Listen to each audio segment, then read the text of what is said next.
ایک بہت اہم ساتھی ہے جس کو ہم سفر کہا جاتا ہے۔ اسلام بیوی کے بارے میں کیا درس دیتا ہے، اور فیملی ممبر سے اب بھی بہت پیار کر رہے ہوتے ہیں، مگر بعض اوقات بیوی کو بڑا ڈیگریڈ کرتے ہیں۔ ہم شاید بھول گئے ہیں کہ ہماری زندگی کا بہت بڑا حصہ جس کے ساتھ گزرا ہے، ہم اس کے ساتھ بعض اوقات زیادتی کرتے ہیں۔ ہم کاروبار میں تکلیف میں ہوں، ہم باہر کسی ٹینشن میں ہوں، کسی بندے سے کسی بات کوئی بری لگ گئی، سارا غصہ آ کر بندے نے اپنی زوجہ پہ نکالنا ہے، کیونکہ وہ بیچاری تو کچھ نہیں کہہ سکے گی۔ پہلے کے زمانے جاہلیت میں بھی یہی تھا کہ عورتوں کو پیر کی جوتی سے زیادہ ذلیل سمجھا جاتا تھا، مگر کیا آج بھی کچھ گھرانوں میں ایسا نہیں ہے؟ ہماری زوجہ کی شاید ہر دعا میں ہم ہوتے ہیں، ہم اپنی بیوی کے لیے کتنی دعا کرتے ہیں، غور کیجیے۔ حالانکہ میں نے دیکھا ہے کہ جن کی شریک حیات دنیا سے جاتی ہے نا، ان لوگوں کو میں نے ٹوٹتے بھی دیکھا ہے۔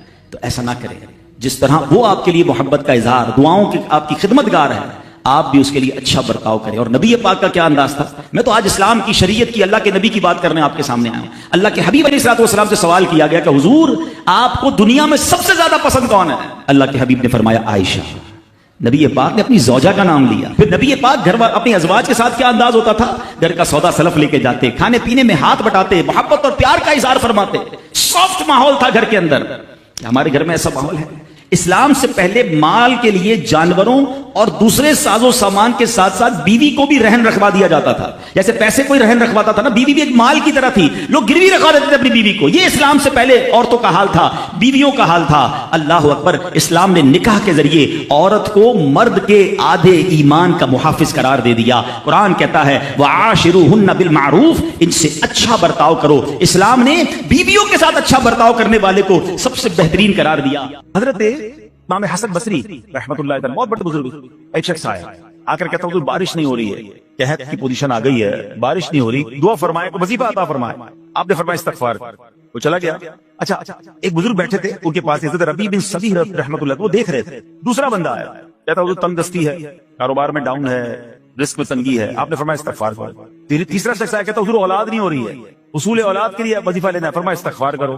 چوتھا بندہ آیا، وہ کہتا ہے کہ حضور میرے باغ میں فصلوں میں پیداوار کی کمی ہے، فرمایا استغفار کرو۔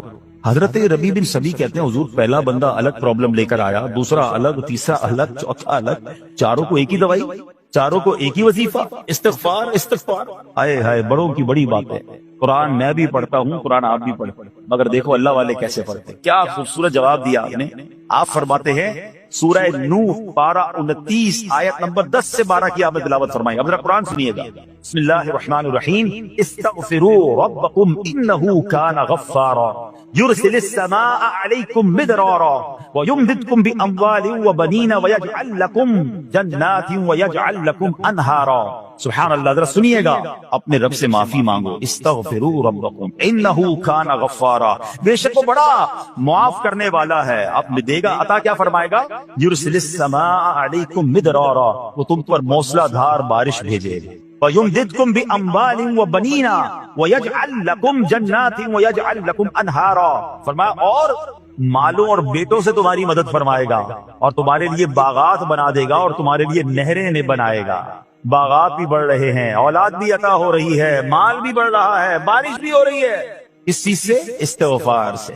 تو استغفار یہ آپ کے بہت سارے پرابلمز کا حل ہے، مسائل کا حل ہے۔ بس اپنی زبان استغفار سے تر رکھیے۔ اچھا پھر اس میں تھوڑی سی شرمندگی ہے، ایسا نہیں کہ استغفار بھی ہو رہا ہے اور دماغ کہیں اور ہے، مسکرا بھی رہے ہیں، ہنس بھی رہے ہیں اور استغفر اللہ، کسی سے معافی مانگتے ہوئے ہنستا ہے کیا بندہ؟ استغفر اللہ ربی من کل ذنب واتوب الیہ، یا اللہ میں اپنے سارے گناہوں سے تجھ سے معافی مانگ رہا ہوں۔ بہت سارے استغفار کے سیکھے ہیں، استغفر اللہ العظیم من کل ذنب عظیم، اے اللہ میں تجھ سے استغفار کرتا ہوں، وہ رب جو بہت عظیم ہے، اپنے سارے بڑے گناہوں سے میں استغفار کرتا ہوں۔ الگ الگ الگ سیغوں سے اللہ کی بارگاہ میں استغفار کریں، ہو سکے تو کبھی گناہ یاد آئیں تو آنسو بھی بہ رہے ہوں، مگر یہ استغفار اللہ کو بڑا پسند ہے، معافی رب کو بہت پسند ہے۔ ابو اللیث سمرقندی رحمۃ اللہ تعالی لکھتے ہیں پچھلی قوموں میں ایک شخص تھا، اس نے بہت گناہ کیے تھے۔ ایک بار اس نے اپنی پچھلی زندگی کے بارے میں سوچا، گناہوں کے بارے میں غور و فکر کیا تو اسے شرمندگی ہوئی۔ اس نے نادم و شرمندہ ہو کر 3 مرتبہ کہا اللہم غفرانک، اللہم غفرانک، اللہم غفرانک، اے اللہ تیری بخشش، اے اللہ تیری بخشش، اے اللہ پاک تیری بخشش۔ اسی لمحے اس کو موت آ گئی اور اللہ پاک نے اس کی بخشش فرمائی۔ آئیے ہم بھی پڑھ لیتے، اللہم غفرانک، اللہم غفرانک، اللہم غفرانک۔ استغفار کرنا، توبہ کرنا، گناہ یاد کر کے شرمندہ ہونا، یہ اللہ کو کتنا پسند ہے۔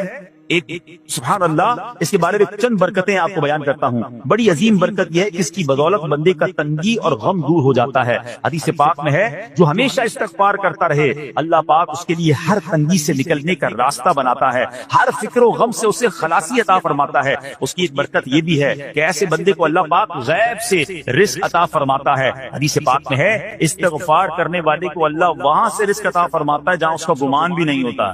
اتنی مہنگائی ہے، اتنی مشکلیں ہیں، اتنی تنگی ہے، لوگ قرضے میں ہیں، کبھی ادھر جاتے ہو کبھی ادھر جاتے ہو۔ ارے بھائی سب کے پاس جاتے ہو، رب کے پاس کیوں نہیں جاتے؟ استغفار کرنا شروع کر دو، فرمایا ادھر سے روزی دے گا جہاں تمہارا گمان بھی نہیں جائے گا۔ اس کی برکت سے اللہ پاک دلوں کے زنگ کو دور فرماتا ہے۔ آئیے پیارے اسلامی بھائیوں، اللہ کو معافی مانگنا، دل سے پکارنا کتنا پسند ہے۔ میں آپ کو ایک بہت ہی خوبصورت واقعہ بتاتا ہوں، اور یہ واقعہ ہے حضرت موسیٰ علیہ نبینا علیہ السلام۔ اللہ پاک نے حضرت موسیٰ علیہ نبینا علیہ السلام نے ایک بار اپنی مناجات میں عرض کیا یا اللہ یا رب۔ اللہ پاک کی طرف سے جواب آیا لبیک یا موسیٰ۔ آپ نے عرض کیا اللہ تو میرا مالک ہے، تو خالق ہے، میں تو تیرا بندہ ہوں۔ ارشاد ہوا مجھے یہ پسند ہے کہ جب مجھے کوئی میرا بندہ یا رب پکارے تو میں اسے لبیک کہہ کر جواب دوں۔ اللہ فرما رہا حضرت موسیٰ نے عرض کی یا رب کیا یہ ہر مطیع بندے کے لیے ہے؟ کیا ہر نیک آدمی کے لیے ایسا ہے کہ جب تجھے وہ پکارے تو تو لبیک فرماتا ہے؟ سنو اللہ فرماتا ہے ہاں بلکہ ہر گناہگار بندے کے لیے بھی ہے۔ حضرت موسیٰ نے عرض کی یا اللہ فرما بردار تو تیری اطاعت کرتا ہے، وہ بات تو سمجھ آ رہی ہے، گناہگار پر یہ کرم کس وجہ سے؟ اے ہے سنو میرے رب کیسا کریم ہے۔ فرماتا ہے موسیٰ اگر میں بھلائی کرنے والے کو اس کی بھلائی کا بدلہ دوں اور برائی کرنے والے پر اس کی برائی کی وجہ سے احسان نہ کروں تو میرا جود و کرم کہاں جائے گا؟ اللہ فرماتا ہے میرا پھر کرم، میری رحمت کس لیے ہے؟ برائی کرنے والا بھی گناہ کرنے والا بھی مجھے پکارتا ہے، میں اسے بھی لبیک کہہ کر جواب دیتا ہوں۔ حضرت موسیٰ علیہ نبینا علیہ السلام کو ایک بار وحی نازل ہوئی کہ اے موسیٰ فلاں علاقے میں جاؤ، ہمارا ایک نیک بندہ کا انتقال ہو گیا ہے، جا کے اس کو غسل دو، اس کو کفن دو اور اس کا جنازہ۔ حضرت موسیٰ وہاں پہنچ گئے اور جب وہاں جا کر آپ نے لوگوں سے کہا کہ مجھے فلاں بندے کے پاس لے جاؤ جس کا انتقال ہوا ہے، مجھے غسل دینا ہے، کفن پڑھنا ہے، جنازہ پڑھنا ہے، لوگوں نے کہا حضرت یہ تو زمانے کا گناہگار، بڑا بےہودہ، بڑا بدکار شخص تھا، آپ کو رب کا حکم تھا، آپ نے غسل بھی دیا، کفن بھی پہنایا، جنازہ بھی پڑھا، پھر رب کی بارگاہ میں عرض کی مولا بندے تو یہ کہہ رہے ہیں یہ تو بہت برا آدمی تھا، تو نے مجھے بھیجا اور فرمایا تیرا پیارا بندہ، میں نے جنازہ بھی پڑھ دیا، غسل اور کفن بھی دیا۔ پھر آپ سوچیں کہ کسی کا جنازہ حضرت موسیٰ پڑھ دیں اس کی تو بخشش کا تو کوئی مسئلہ ہی کوئی نہیں نا، وہ تو اللہ کے نبی جس کا جنازہ پڑھے غسل دے، تو یا اللہ تو نے ایسا انتظام فرما دیا۔ رب کریم کی طرف سے پتہ ہے کیا جواب آتا ہے؟ اللہ فرماتا ہے اے موسیٰ بندے سچ کہتے ہیں، یہ بندہ واقعی بڑا گناہگار تھا، جو علاقے والے شہر کے لوگ کہہ رہے ہیں نا ٹھیک کہہ رہے ہیں، یہ بندہ تھا ہی ایسا۔ یا اللہ جب اتنا گناہگار تو اتنی بڑی مہربانی کس وجہ سے؟ ارشاد ہوا اے موسیٰ اس بندے نے مرنے سے پہلے مجھ سے 5 کلمات کے ذریعے بات کی، مناجات کی، مجھے پکارا، 5 سینٹنس تھے، 5 کلمے تھے، اور اے موسیٰ اس کی وجہ سے میں نے اس کی مغفرت فرما دی۔ حضرت موسیٰ کہتے ہیں یا اللہ وہ 5 کلمے تو بتا دے، وہ 5 کیسے جملے تھے کہ علاقے میں سب سے مشہور بدکار اور اس کا انتقال ہو تو رب مغفرت بھی فرمائے اور اپنے نبی کو فرمائے جا کے جنازہ پڑھو۔ تو آپ نے کہا یا اللہ وہ 5 کلمات بتا دے۔ اب ذرا یہ 5 کلمات سنیے گا، ایکچولی جو بات سمجھنی ہے نا، استغفار ہے کیا، معافی مانگنا ہے کیا، توبہ کیا ہے؟ اللہ فرماتا نا کہ ہم نے سنا کہ جو بندہ اللہ سے استغفار کرتا ہے اللہ اسے دیکھ کر مسکراتا ہے۔ اس کی وجہ یہ کہ بندہ رب کی بارگاہ میں اپنے آپ کو سرنڈر کرتا ہے، اپنے گناہ یاد کرتا ہے، اپنی کم مائگی کا اظہار کرتا ہے۔ وہ کہتے ہیں الندم التوبہ، شرمندگی توبہ۔ شرمندہ ہو جائے نا انسان، دنیا میں پتہ کیا معاملہ ہے، ہم کسی عدالت میں جا کر کہہ دیں ہم نے جرم کیا، اقبال جرم، ٹھیک تو کیا ہوتا ہے؟ جج کہتا ہے پھر اس کو گرفتار کرو اور سزا سناؤ، بندہ خود ہی مان رہا ہے، گواہوں کی ضرورت کیا ہے؟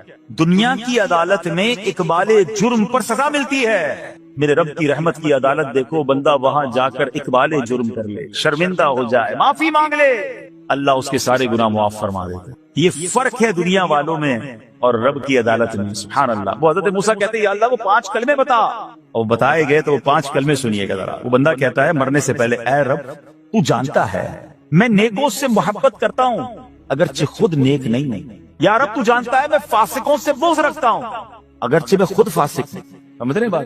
اللہ نیکوں سے پیار کرتا ہوں، مجھے پتا ہے میں خود نیک نہیں ہوں، میں گناہ گاروں سے نفرت کرتا ہوں حالانکہ میں خود بھی گناہ گار ہوں، کہیں بھی اپنی بڑائی نہیں ہے، میں گناہ گار، میں بدکار، مگر اللہ میں پیار کرتا ہوں نیک لوگوں سے۔ تیسرا جملہ کیا تھا؟ یا رب اگر مجھے معلوم ہو جائے کہ میرے جنت میں داخل ہونے سے تیری ملکیت میں کوئی کمی آ جائے گی، اے اللہ میں تجھ سے پھر جنت کا سوال کرنا چھوڑ دوں۔ مجھے یہ پتا ہے یا اللہ تو نے مجھے جنت میں داخل کیا نا، تیری جنت میں کوئی کمی نہیں آئے گی، بہت بڑی ہے، اب مجھے داخل بھی کرنے سے تیرا کچھ نہیں جائے گا، اگر کچھ جاتا ہوتا تو یا اللہ میں جنت تیرے سے مانگنا چھوڑ دیتا۔ چوتھا جملہ کیا ہے؟ اے رب اگر مجھے معلوم ہو جائے کہ مجھے جہنم میں داخل کرنے سے تیری ملکیت میں اضافہ ہو جائے گا تو میں پھر جہنم سے پناہ نہیں مانگوں گا، یعنی اگر تو تیرے ملک میں تیری شان میں اضافہ ہو رہا ہے مجھے جہنم میں ڈالنے سے، پھر تو میں نہیں کہوں گا تجھے کہ جہنم سے نکال، اگر مجھے پتا ہے تو پہلے ہی مالک ہے، تو پہلے ہی خالق ہے، سب کچھ تیرا ہے، مجھے جہنم میں ڈالنے سے تیری کوئی ملکیت میں اضافہ نہیں ہونا۔ اور آخری بات کیا کہتا ہے؟ یا رب اگر تو مجھ پر رحم نہ کرے گا تو پھر کون کرے؟ اللہ فرماتا ہے موسیٰ میں نے اس پر رحم کیا، یہ میرے کرم کے لائق تھا، میرے کرم کے لائق نہیں تھا کہ میں اسے ناکام لوٹا دیتا، جب اس لیے کلمات کہے تو میں نے اسے درگزر فرمایا، اس کی مغفرت فرما دی اور میں ہی بخشنے والا مہربان۔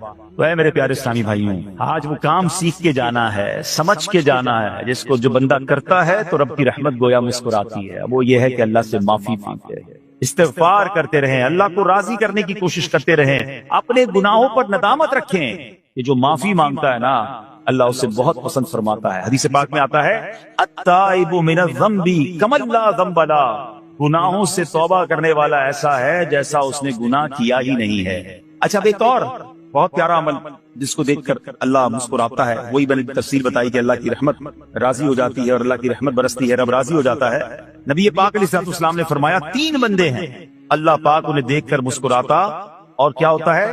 فرمایا اور بہت خوش ہوتا ہے۔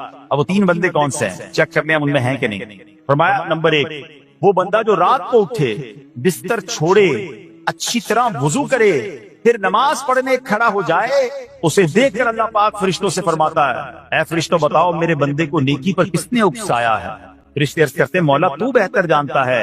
اللہ پاک فرماتا ہے ہاں میں جانتا ہوں مگر تم مجھے بتاؤ۔